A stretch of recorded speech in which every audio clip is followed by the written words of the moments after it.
लकल हम्द या अल्लाह अस्सलातु वस्सलामु अलैका या रसूल अल्लाह अम्मा बाद। सिलसिला है नाज़रीन की तरफ से पूछे गए सवालों के जवाब पेश करने का। हमारे नाज़रीन में से एक हमारे मध्य प्रदेश के शहर मंडला से ज़मीर भाई हैं। इन्होंने ये सवाल किया है कि नमाज में चोरी करना ये क्या कहलाता है, नमाज का चोर कौन होता है। आइए तवज्जो के साथ जवाब सुनने की सआदतें हासिल कीजिए। बहुत अहम सवाल है। चोर यूँ लोगों को कहा जाता है कि जो किसी का माल चोरी करता है, लेकिन एक चोर नमाज का चोर भी है। और नमाज का चोर ये कैसा चोर है, अल्लाह के रसूल ने किसको नमाज का चोर कहा और कैसा चोर कहा। आइए अहादीस पाक और अहादीस पर, हदीसों पर जो मुहद्दिसीन ने उसकी तशरीह किया है, उसका डिटेल बयान किया है, आइए वो तमाम तवज्जो के साथ सुनिए। सबसे पहले एक हदीस पाक आप सुनिए। इस पर हदीस पाक हज़रत अबू क़तादा रदियल्लाहु ताला अन्हु इस हदीस के रावी हैं। रसूल करीम अलैहिस्सलाम ने फरमाया, सबसे बुरा चोर वो है जो अपनी नमाज की चोरी करता है। सबसे बुरा चोर वो है जो अपनी नमाज की चोरी करता है। ये हदीस पाक। अब जब ये हदीस पाक नबी करीम अलैहिस्सलाम ने इरशाद फरमाया, सहाबाई किराम ने अर्ज़ किया, या रसूल अल्लाह, के अर्ज़ किया कि अल्लाह के रसूल वो अपनी नमाज की चोरी कैसे करता है। सहाबा ने पूछा, या रसूल अल्लाह, आखिर नमाज की चोरी क्या चीज़ है। तो नबी करीम अलैहिस्सलाम का जवाब सुनिए। फरमाते हैं कि वो उसका यानी नमाजी का रुकू व सुजूद मुकम्मल नहीं करना है।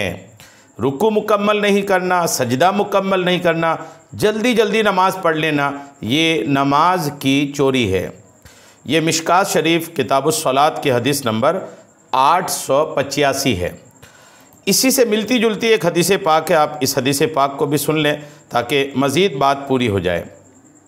नबी करीम अलैहिस्सलाम ने फरमाया कि सबसे बदतर चोर वो है जो अपनी नमाज में चोरी करता है। सहाबा किराम ने अर्ज़ की, या रसूल अल्लाह, कोई शख्स अपनी नमाज में किस तरह चोरी कर सकता है। तो नबी करीम अलैहिस्सलाम ने इरशाद फरमाया, वो उसके रुकू सुजूद पूरे नहीं करता, या इरशाद फरमाया कि वो रुकू व सुजूद में अपनी पीठ सीधी नहीं करता। इस हदीस पाक में ये थोड़ा सा अलग जुमला भी है कि नबी करीम अलैहिस्सलाम ने फरमाया कि नमाज का चोर वो है कि जो रुकू और सजदा में अपनी पीठ सीधी नहीं करता। ये हदीस पाक मुस्नद इमाम अहमद जिल्द नंबर 9 सफ़ा 311 हदीस नंबर 23,284। ये हदीस पाक में एक लफ्ज़ का इजाफ़ा है, एक जुमला का बल्कि इजाफ़ा है, जिसमें ये कहा गया है कि रुकू में और सजदा में वो अपनी पीठ जो सीधी नहीं करता जो नमाजी, वो नमाजी बदतरीन चोर है।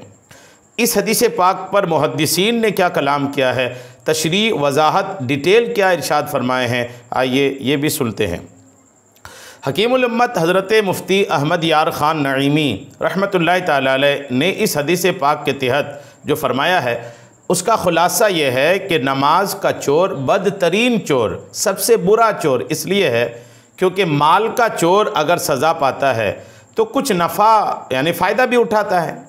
अगर किसी ने किसी का माल चुरा लिया और बदले में उसे सज़ा दी गई तो कुछ ना कुछ उससे नफ़ा तो हासिल हुआ है कि वो माल लेकर के गया है। लेकिन नमाज का चोर जो है ये सज़ा पूरी पाएगा, नफ़ा यानी फ़ायदा कुछ नहीं उठाता। माल के चोर और नमाज के चोर में ये फ़र्क है, ये कि माल का चोर कुछ हद तक फ़ायदा उठा लेता है उस माल से जो माल वो चुरा के ले जाता है, फिर सज़ा पाता है लेकिन फ़ायदा तो उठाया है। लेकिन नमाज का चोर वो होता है कि जिसे फ़ायदा कुछ नहीं है, सज़ा ही सज़ा है। नमाज में चोरी किया, नमाज हुई नहीं, नेकी कुछ मिली नहीं, और नमाज में चोरी करने की वजह से सज़ा जो मिलेगी वो एक उसके ऊपर की चीज़ है। माल का चोर बंदे का हक़ मारता है, जबकि नमाज का चोर अल्लाह पाक का हक़ मारता है। जी हाँ, अगर कोई माल चुराता है तो जिसका माल चुराया, जिसकी दौलत चुराई, वो उसका हक़ मारा। लेकिन कोई बंदा अगर नमाज में चोरी करता है तो आप यकीन करें कि ये अल्लाह पाक का हक़ चुराता है। माल का चोर यहाँ सज़ा पाकर आखिरत के अज़ाब से बच जाता है, मगर नमाज के चोर में ये बात नहीं। माल के चोर को बाज़ सूरतों में मालिक मुआफ़ कर सकता है, लेकिन नमाज के चोर की मुआफ़ी की कोई सूरत नहीं है। मिरातुल मनाजी जिल्द 2 सफ़ा 78। ये हदीस पाक और इस पर ये तशरीह ये क्लियर करती है कि नमाज सुकून के साथ, इत्मीनान के साथ रुकू सजदा मुकम्मल करके पढ़ना चाहिए। नमाज में रुकू सजदा यही 2 चीज़ का नाम नबी करीम अलैहिस्सलाम ने ख़ास करके लिया कि लोग ज़्यादातर चोरी यहीं पर करते हैं। जल्दी रुकू कर लेंगे, जल्दी सजदा कर लेंगे, एक सजदा करके उठकर मुकम्मल बैठते नहीं, दूसरे सजदा के लिए चले जाते हैं। आदमी रुकू करता है, रुकू से सीधा खड़ा नहीं होता, फिर सजदे के लिए चला जाता है। ये चोरियां हैं। आप रुकू करें, मुकम्मल पीठ सीधी करें, रुकू से सीधा खड़ा हो जाएं, फिर सजदे के लिए जाएं, ये चोरी नहीं हुई।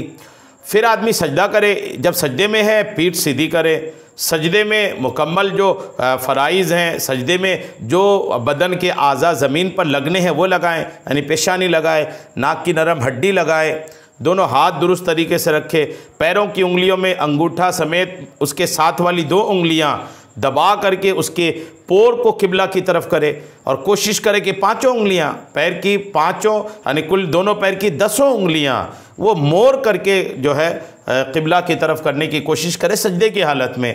ये सजदे में ऐसा किए और एक सजदा मुकम्मल करके उठकर जब तक मुकम्मल बैठ ना जाएं, पीठ सीधी ना हो जाए, तब तक दूसरे सजदे के लिए ना जाएं। ये अगर आप करेंगे तो नमाज में चोरी नहीं होगी। और अगर आपने ऐसा नहीं किया, जल्दबाजी की, रुकू से सीधा खड़ा हुए बिना सजदे के लिए चले गए, एक सजदा मुकम्मल करके सीधे बैठने से पहले दूसरे सजदे के लिए चले गए, तो आप नमाज में चोरी कर रहे हैं। और नमाज का चोर, अल्लाह के रसूल ने फरमाया, सबसे बदतरीन चोर है।